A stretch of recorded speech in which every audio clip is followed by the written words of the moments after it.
Pemirsa, pemerintah akan dorong pedagang thrifting atau penjual pakaian bekas menjual produk-produk lokal. Hal ini dilakukan menyusul larangan impor baju bekas oleh Menteri Keuangan Purbaya Yudi Sadewa.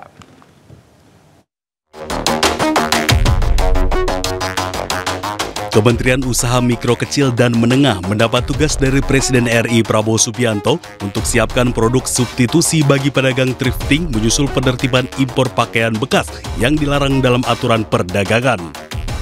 Langkah ini sebagai upaya agar para pedagang impor pakaian bekas tidak kehilangan mata pencahariannya. Terkait hal tersebut, Kementerian UMKM mendorong para pedagang thrifting beralih ke produk-produk lokal buatan UMKM, termasuk fashion dan pakaian dari produsen domestik. Menurut Menteri UMKM Maman Abdurrahman, banyak produk lokal yang berkualitas dan kompetitif dari segi harga, model, hingga tren fashionnya. Hal ini disampaikan Maman usai rapat terbatas dengan Presiden Prabowo di Kompleks Istana Kepresidenan Jakarta Selasa kemarin. Jadi gini, secara aturan tidak boleh melakukan impor barang bekas. Itu dulu, ini aturan ya. Namun kan di sisi lain, pemerintah juga tidak bisa membiarkan begitu saja kepada pengusaha-pengusaha yang memang sudah menjalankan.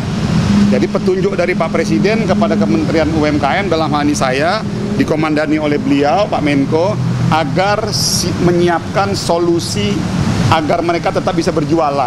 Namun diarahkan yang dijual adalah produk-produk dalam negeri kita. Jadi contoh kayak misalnya teman-teman yang ada di Senen, di Pasar Senen, ya nanti kita dorong mereka tetap bisa berjualan, tapi yang dijual adalah produk-produk dalam negeri kita. Masih banyak kok produk-produk dalam negeri kita kayak. Sementara itu, Menteri UMKM juga menekankan penertiban impor pakaian bekas guna menjaga keberlangsungan produk dalam negeri, sekaligus memastikan para pelaku usaha thrifting tetap dapat jalankan kegiatan ekonomi dengan beralih ke produk dalam negeri. Tim Liputan iNews melaporkan. Pemirsa, Menteri Kebudayaan RI menyatakan Presiden kedua Republik Indonesia Soeharto penuhi syarat untuk dapat gelar pahlawan nasional. Selain Soeharto, aktivis buruh Marsinah juga dinilai layak mendapatkan gelar pahlawan nasional. Fadli menyebut Soeharto berperan besar bagi bangsa Indonesia, salah satunya aspek pembangunan. Tidak hanya itu pemirsa, Soeharto juga dinilai berperan dalam menghadapi agresi militer Belanda pada 1 Maret 1949 silam, serta operasi pembebasan Irian Barat atau Trikora. Berdasarkan penilaian dari sejumlah pihak yang masuk dalam Dewan Gelar dan Tanda Kehormatan, Fadli mengklaim Soeharto memenuhi sejumlah syarat menjadi pahlawan nasional. Selain Soeharto, aktivis buruh Marsinah juga dinilai layak mendapat gelar pahlawan nasional. Belum tahu nanti. Ya, mungkin nanti kita. Untuk nama-nama itu memang semuanya seperti saya bilang itu memenuhi syarat. Ya, termasuk nama Presiden Soeharto itu sudah 2-3 kali bahkan diusulkan. Ya, dan juga beberapa nama lain, ada yang dari 2011, ada yang dari 2015, semuanya yang sudah memenuhi syarat. Memenuhi syarat juga nggak Pak? Memenuhi syarat. Marsinah juga memenuhi syarat? Iya, kan perjuangan buruh, perjuangan menginspirasi juga ya, yang saya kira soal perjuangan untuk kesejahteraan buruh, hak-hak buruh, dan lain-lain. Menteri Agama Nasaruddin Umar hadir dalam pembukaan Konferensi Pendidikan Pesantren Nasional 2025 yang digelar Majelis Masyarakat di Jakarta. Konferensi Pendidikan Pesantren Nasional 2025 membahas penggugatan implementasi Undang-Undang Pesantren melalui rekognisi afirmasi dan fasilitas pendidikan pesantren, pemirsa. Menak Nasaruddin Umar menyampaikan rencana pembentukan Direktorat Jenderal Pondok Pesantren untuk memperkuat tata kelola dan pengembangan pesantren di Indonesia.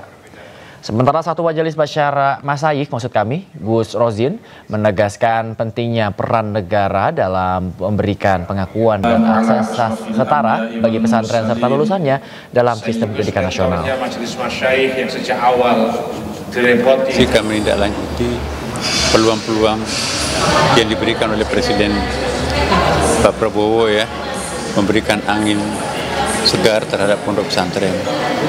Ya, banyak sekali langkah-langkah beliau yang memberikan penguatan kepada pondok pesantren. Antara lain menjanjikan akan menjadikan semacam mengangkat, mengupgrade pondok pesantren yang tadinya diasuh oleh suatu direktur menjadi sebuah direktorat jenderal. Undang-undang kita nomor 18 itu tentang pesantren itu menyampaikan kalau ini kita bagian dari ekosistem pendidikan nasional. Jadi ini bukan sistem yang terpisah. Undang-undang pesantren ini bukan pemisahan dari sistem pendidikan nasional. Ini bagian dari sistem pendidikan nasional. Begitu. Ini yang perlu kita pahami bersama-sama ya. Sehingga kan negara kita menurut undang-undang tidak menganut dual sistem pendidikan. Hanya satu sistem pendidikan. Nah, ini masuk dalam ekosistem pendidikan nasional. Pemirsa, Mahkamah Kehormatan Dewan nyatakan Ahmad Saroni, Eko Patrio, dan Nafa Urbah terbukti melanggar etik. Sementara Adis Kadir dan Uya Kuya tak terbukti langgar etik dan bisa aktif kembali menjadi anggota DPR.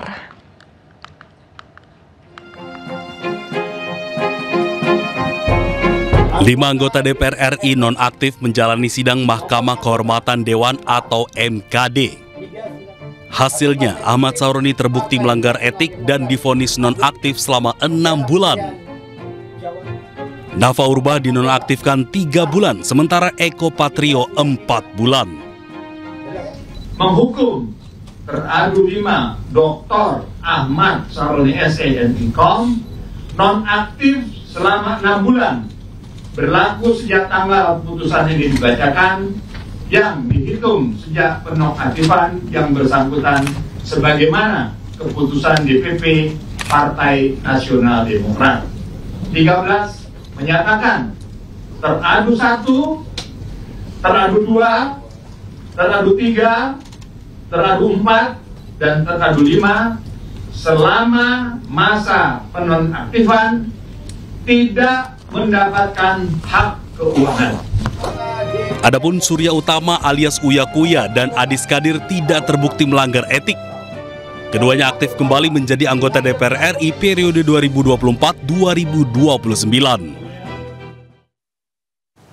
Usai jalani sidang etik, Surya Utama atau Uya Kuya menyampaikan menerima dan menghargai putusan dari MKD dan menjadikan peristiwa yang terjadi sebagai pembelajaran.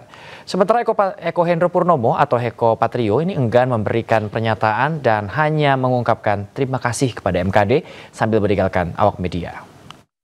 Aku nggak bisa komentarin yang lain, cuman ibaratnya kan kita menghargai dan MKD tentu saya sangat profesional sekali, sangat objektif, dan apa yang diputuskan itu memang sesuai dengan bukti-bukti dan juga saksi ahli yang sudah memberikan keterangan ya, dan saksi-saksi lain ya.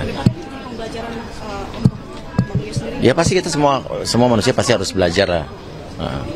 Berarti setelah ini diserahkan pada Mahkamah Partai maksudnya? Iya, diserahkan pada Mahkamah Partai. Itu aja, saya nggak bisa ngomong panjang-panjang dulu. Yang nggak tahu, saya bukan baru keluar sini jadi sebelum tahu. Gimana? Nanti. Gimana? Ya.